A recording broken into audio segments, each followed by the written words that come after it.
Fields like genetics or free market economics, deemed ideologically impure, would be stifled, holding back human knowledge for political reasons. For the hundreds of millions living inside this surviving USSR, daily life would be a continuation of the old struggles. State control over every facet of life, from what you could buy to what you could say. The infamous lines for basic goods would still be a feature of city life. The vibrant consumer choice we take for granted would be a fantasy. Culture would be policed.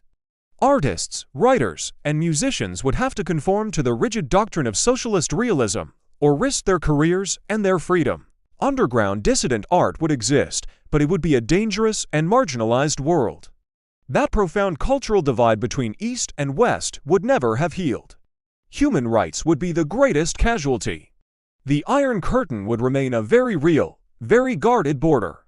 The freedom to travel, to leave one's own country, would not be a right, but a rare and suspicious privilege. Inside, there would be no free press, no multi-party elections, no open dissent. The ever-watchful eye of the KGB would ensure that ideological conformity was maintained through surveillance and suppression. It would be a society deliberately isolated from the world, its people shielded from the torrent of information and cultural change happening elsewhere.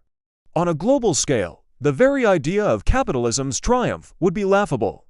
The socialist-communist model would persist as a major, viable alternative. This wouldn't just be an academic debate, it would profoundly influence politics in the West, with socialist parties potentially holding far more power and influence than they do in our timeline. This alternate world might have avoided some of our timeline's conflicts. Without the power vacuum left by the Soviet collapse,